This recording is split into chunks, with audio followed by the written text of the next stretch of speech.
You're so cool. Yes!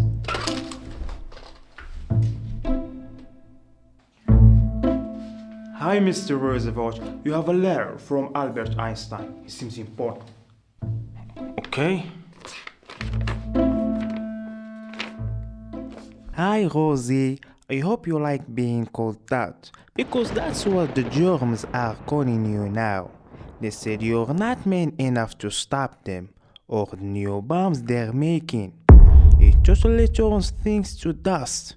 If you want to beat them, you better hurry up. Rosie, love, Albert. What? What did he say? They said that the Germans are making some kind of supervillain weapon. They want to destroy us. Then they challenged my manhood. Holy shit. Holy shit. Holy shit. I don't want any part of what's going on.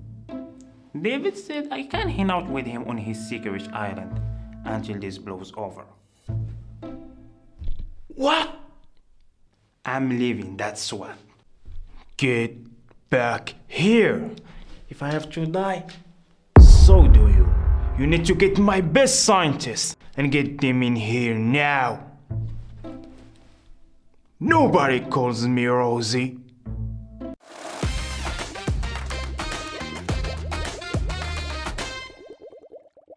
Did Oppenheimer feel guilty about the atomic bomb? I don't think so. Okay, what does it mean when someone says, I feel I have blood on my hands? That's what Oppenheimer said to President Truman according to Book American Prometheus. Then the president described him as a crybaby scientist. Even so, I don't think he felt guilty. But let's start off by diving into this mystery person and understand his personality. Oppenheimer was born in New York in 1904. His father was a German immigrant who was a textile importer, and his mother was a painter who was also born in New York. As a child, Oppenheimer mostly kept to himself and often enjoyed reading poetry and doing his homework in solitude instead of socializing with other kids. He once confessed to his young brother, Frank Oppenheimer, I need physics more than friends. Throughout the years, Oppenheimer learned to speak over 5 languages, even learning Dutch in just 6 weeks, so he would be able to give a lecture in the Netherlands. Can you imagine? 6 weeks. I'm impressed. And after graduating from the ethical culture school in his hometown, he went overseas for college, where stress from his graduate course started some depression, and we would first begin to see some signs of his morbidity. And while attending the University of Cambridge, he would have some conflict with one of his professors. He reported that there were some feelings of jealousy and inadequacy. This professor was lucky. In March 1926, Oppenheimer took a vacation to Corsica with his friends for 10 days. And one night, Oppenheimer began talking about his tour back in Cambridge. He attempted to put an end to this feud, but not in the most productive way one would think. While cleaning up some of the lab equipment he had used that day, Oppenheimer would use one of the instruments to lace an apple with cyanide, a very dangerous deadly poison, and leave it on Professor's desk, hoping he would eat it and drop it dead from the poison.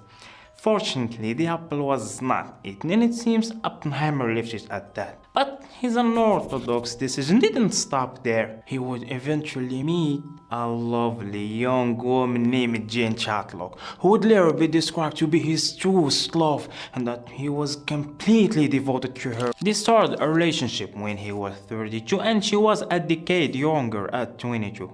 He reportedly proposed to her twice, and she turned him down both times, even after marrying and having children with a woman named Kitty Harrison. He would continue his relationship with Chatlock. That's not all. Oppenheimer was very Casanova. He would go on to have multiple affairs through his marriage, including the wife of one of his work colleagues. What? Yeah. However, it was exceptional. Did you know, Philip, that Oppenheimer was only 23 when he got his PhD in physics from the University of Göttingen in Germany? Can you imagine? 23. And after that, he returned to America and became a research fellow at Harvard, then the California Institute of Technology. But things would take a big turn once the Second World War was brought to America. After the bombing of Pearl Harbor in 1941, the United States of America entered World War II, and suspicions began that Germany was trying to construct a weapon that would be the most gruesome the world has seen.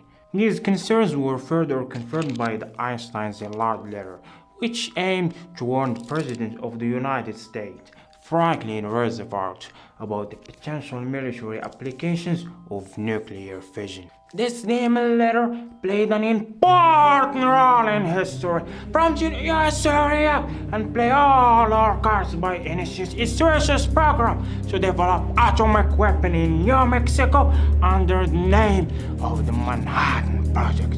The program hired over 100,000 scientists and directed by Oppenheimer to work secretly with the shared goal designing the atomic bomb. But a lot of criticism would come from the decision to put Oppenheimer in charge. Some found it ridiculous that a man who had no Nobel Prize would be in charge of many people who had won this award. How could someone with less accolades be seen as superior? But that didn't matter. He oversaw the project and produced exactly what they were hoping. On July 16, 1945, the first successful test of an atomic bomb named Trinity took place in the New Mexico desert, marking a pivotal moment in human history. Less than a month after the Trinity test, the United States dropped the first atomic bomb on Hiroshima, Japan. The bomb, named Little Boy, caused the death of 140,000 lives. 3 days after the bombing of Hiroshima, a second atomic bomb was dropped on the Japanese city of Nagasaki. The bomb, named Fat Man, resulted in the loss of 70,000 lives, effectively intensifying Japan's willingness to surrender, thereby ending World War II. But fella, you won't believe what happens next. After just 4 years, the Soviets revealed their first atomic bomb. It raised concerns and suspicions, and many wondered if Soviet spies had infiltrated in the project. That have drove Americans to think about the hydrogen bomb, a weapon that's hundreds of times more powerful than the atomic bombs dropped on Japan during World War II. But who will be in charge of the creation of the hydrogen bomb?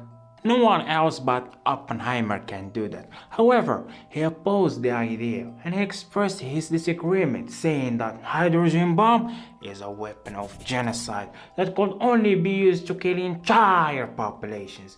But his words garnered attention. The CIA surveilled and accused him of being a Soviet spy. In 1953, President Eisenhower ordered a blank wall between Oppenheimer and any secret data. He had to defend himself in court due to accusations related to his left-leaning views and association with the Communist Party, along with his relationship with Jane Chatlock. Do you remember Jane, his first love? She was a deuce-paying member of the Communist Party of the United States of America. Some would say that she was the reason for Oppenheimer's political views. He was in big trouble, but thanks to Venona, a top-secret US project to break the Soviet secret codes, initiated during World War II by the United States, that ran from February 1943 until October 1980. Venona project provided concrete evidence of extensive Soviet espionage activities in the United States during and after World War II. It confirmed the existence of a network of Soviet spies and agents who had infiltrated various US government agencies, including the US military and defense industry, media and journalism, universities and research institutions, and also the Manhattan Project, which develops the atomic bomb. In 1949, finally numerous Soviet spies were uncovered who had infiltrated in the Manhattan Project. One of them was Klaus Fuchs. In January 1950, Klaus Fuchs made his confession, and his disclosures led to the arrest of the men he had passed the atomic secret in New Mexico. This man was Harry Gold. Then he confessed about many spies. Eventually, Oppenheimer was found not guilty of treason, but he lost his security clearance, his authorization that allows access to information. However, he continued to advise against using hydrogen bomb until his death from throat cancer in 1967. His clearance was restored in 2022, acknowledging flaws in his trial. Furthermore, the classified pages from secret hearings revealed he wasn't disloyal. The U.S. Department of Energy concluded that his lack of enthusiasm for the hydrogen bomb didn't link to disloyalty suspicions. I see that Oppenheimer's work is connected to great achievement, but it also caused harm to others.